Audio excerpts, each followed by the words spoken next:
ini harus dibuang. Nah, yang pertama itu adalah ang cadia dan nakabatanyo, ya, ang kayo dan nakaminta. Nanti saya jelaskan.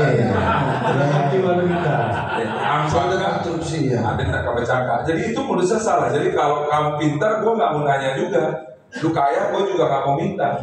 Lu jago, gue nggak mau berantem juga. Tapi artinya itu hidup pasif lah. Lu alim, gue juga nggak minta doain. Ya, ya. Seharusnya kan kita bertanya kepada yang pintar. Kita meminta yang kepada yang lebih. Ya kan, kita berlindung kepada yang kuat. Nah ini kan tadi banyak filosofis yang sebetulnya menurut saya itu nggak ada, diada-adakan untuk menjustifikasi tadi kapalo cacian tadi, ya kan, lebih enak menjadi kapalo cacian itu justifikasi terhadap inferior menurut saya. Nah ini yang harusnya kita rubah. Mentalitas kita nggak boleh lagi begitu, kayak Bang Hasan bilang, nggak boleh berbeda lagi, yang penting berbeda, nggak apa-apa gue sengsara berbeda. Nah ini yang banyak sekali pepatah-pepatah yang menurut saya ditanamkan ke generasi muda yang menurut saya itu keliru. Ini nggak boleh lagi terjadi. Inilah saya selalu bilang sama mereka bahwa kita bertanya kepada orang yang pintar, meminta kepada orang yang kaya. Ya ini memang filosofis yang harus dihilangkan. Menurut saya. Ya, menurut Dado nih, keuntungan tuh idealnya sebagai orang Minang ini harus berdagang ya. Tadi kan udah bilang dapat duit langsung spending gitu. Yang boleh di spending berapa persen sih idealnya? Kalau seharusnya kita menggaji diri kita sendiri. Ini taktis banget. Jadi memang tidak perlu berapa persen dari keuntungan itu. Saya belajar banyak kembali lagi dari bos saya selama 20 tahun dan mentor saya yang paling hebat lah bagi saya. Ya kita harus menggaji diri kita sendiri sesuaikan kemampuan kita. Jadi jangan misalkan ya itu sisanya uang perusahaan untuk dibesarkan perusahaannya. Ya kalau gaji kita 10 juta, ya kalaupun untungnya 100 ya ambilnya 10 juta aja sehingga lifestyle kita tetap terjaga.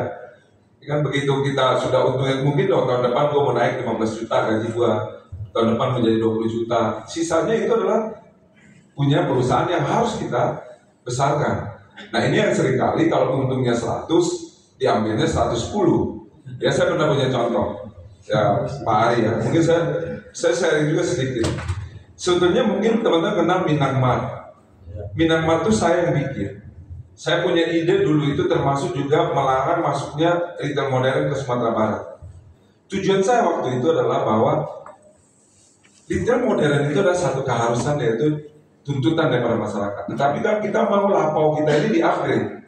Makanya waktu itu saya bikin Minangmart. Minangmart itu adalah milik sentral distribusi retail modern milik masyarakat. Lapau itu kita upgrade, ya, dibiayai oleh Bank Nagari, dijamin oleh Jamkrida, kemudian disuplai oleh BUMD. Tetapi waktu awal-awal itu bagus karena konsep itu menurut saya adalah untuk mengupgrade si lapau-lapau kita ini menjadi bina modern dan masyarakat kita ini bisa naik kelas. Tetapi karena itu bukan milik franchise, karena itu misalkan Pak Ari buka sendiri modal Pak Ari, apalagi kalau nggak dibiayai oleh Bank Nagari, ya kan? Pertama isinya penuh. Begitu sebulan udah transaksinya laku, duitnya dikantongin, nggak dibeli lagi barang. Makanya Minangmart itu mati. Jadi Minangmart itu milik mereka semua. Padahal secara konsep itu sudah saya pikirkan dengan sangat detail bahwa ini adalah menjadi sentral distribusi daripada produk Minang sendiri.